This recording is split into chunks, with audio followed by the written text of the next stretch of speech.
In the olden Japan, in a world where humans live with witches, demons, and other supernatural creatures, even though they do not trust each other, and there is Kai, half-breed, a mysterious half-English, half-Japanese orphan found as a child wandering in a forest said to be haunted by demons. Because of his mixed blood and strange origins, he is treated as an outcast and they call him half-breed by samurai society around him. When everybody wants to send him away or even unalive him, against the society belief, Lord Asano decided to take him in, the honorable ruler of the Akko domain. And Kai was raised among his people, but never truly equals to Asano's own people.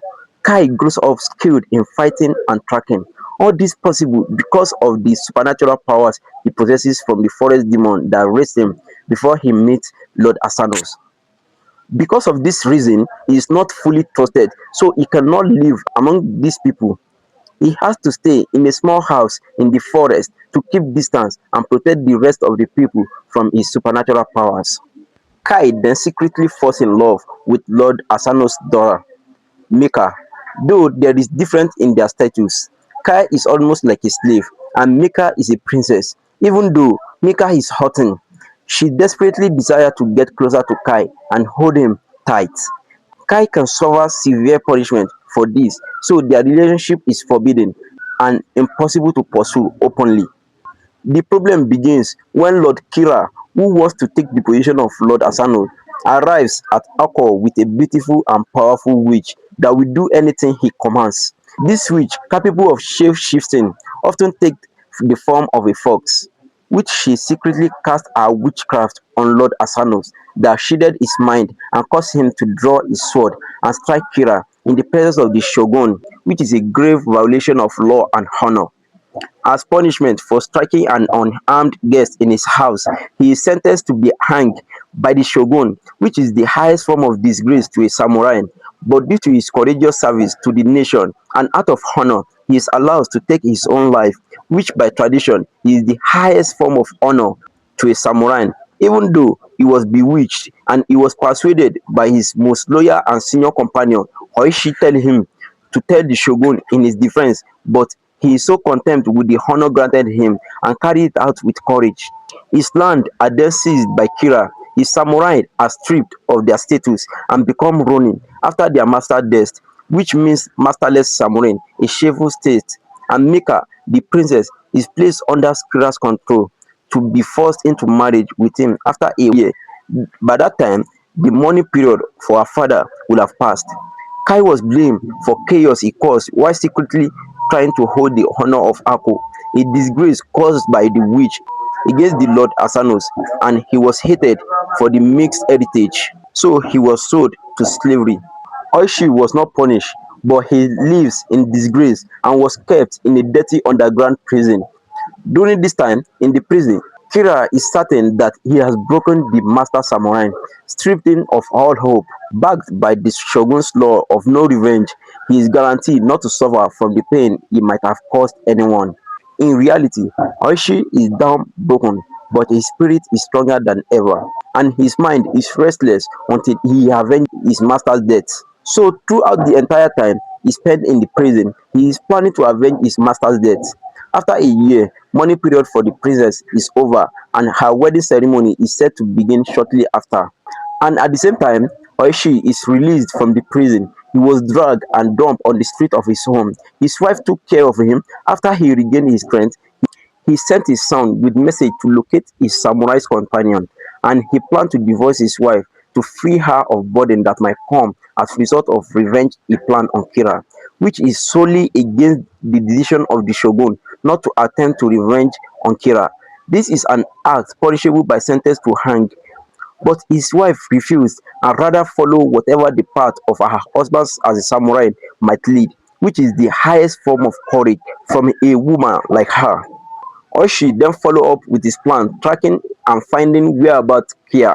When he finally meets Kia, Kia has already turned into a famous slave warrior that fights in ring where spectator bet. With his fighting experience, he easily defeats even stronger opponents. To rescue him, Oishi have to step in the ring with him, but Kia could no longer recognize Oishi and fight him violently. Whatever the means Oishi tried to explain to Kai was brutally kicked off by Kai's attack, but Oishi later understand that he has to play along to escape the place alive. After relentless pursuit and attacks, they both finally escape. But there is another problem, as Kai hesitated to go in with the vengeance because he had already warned Oshi about the presence of the witch at the palace. But Oshi cannot bring himself to believe such accusation because only a demon can recognize witch, and if Kai can agree to be a demon, he will instantly be struck down. As demon and known enemy of human, it at this moment that Oishi revealed to Kai that Mika's marriage is coming soon completely against her will. And after hearing this, Kai has no choice but to stand up for love and honor because he's guaranteed to be sentenced just like a common thief.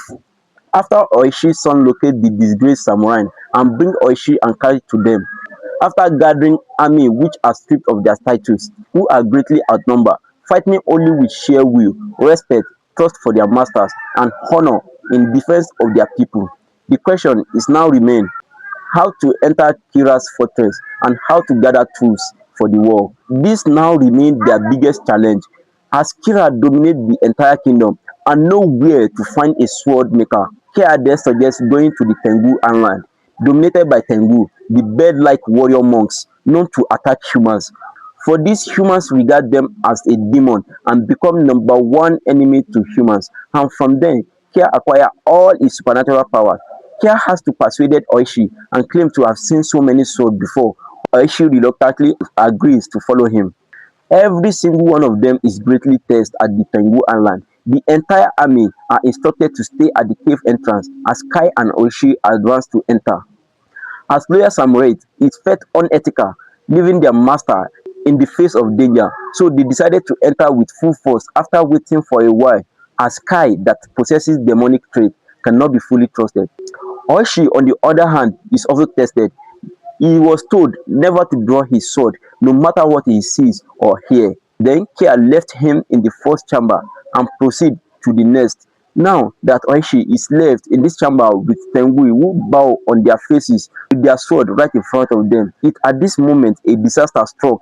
The army who were supposed to remain outside stormed into the cave to meet their masters. The warrior monks then rise from their bowing posture to protect the cave against humans.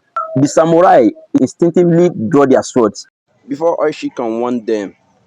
Both sides are natural sworn enemy, but the army are no match for the Tengu because of their bird-like nature. They can move swiftly and faster than human eyes can process, which make them more like air. Even though the army are experienced as skilled warrior fighters, they could not hurt the Tengu as they move through the air, and the soldiers end up neutralizing themselves. All this unfold right in front of Oishi, and his companion were perished, even as whispering voice echoes through his ear. And after so much temptation, he considered drawing his sword, but through willpower of several years of training and discipline, he was able to go in with the test and save his loyal companion because the entire event is just an illusion casted within the cave. If he had drew his sword, this fate would have come to pass. But Kai wasn't left out of this trial as well. He had to face the master who he fled from after training him, which the master challenged him to take the master's sword before the master could reach it. But the main challenge here is that the master can anticipate every single movement of Kai. Meanwhile, Kai has refined his skill over the years of interacting with humans and catches the master off guard once again, pass the test, then secure the powerful sword that can easily defeat the witch, as ordinary sword is useless against her, and earned the respect of the Tengu he ran from since the time he escaped. Now, the challenge remains how to get to Kira, as infiltrating his fortress is absolutely impossible for such number of soldiers. So they sent spy into the city to get information on when Kai will be leaving his palace to go to temple for ritual prayer before the marriage ceremony. But luckily for the spy, he easily stumbled about a young woman that tells him everything about Kira's journey. So they make their plan according to the recently acquired information, and they set out on the journey to strike down Kira, which turned out to be an ambush and cost them some of their men. The entire attack was a trap planned by the witch the spy had gotten the information from. This incident make them more determined to avenge their men and makes them scared at the same time.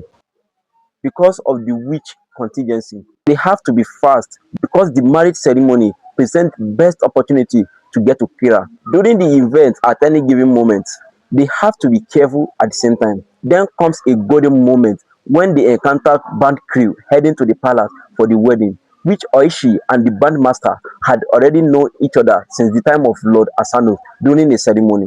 It's at this moment they blend with the crew to enter the palace. During the performance, they strike down the palace guard one after the other with a quiet and smooth move. They quietly neutralize the guards. Kia faced the witch with the help of the powerful sword from the Tengu and the swift air movement. After so much struggle, he is able to bring down the shape-shifting witch in her true dragon form.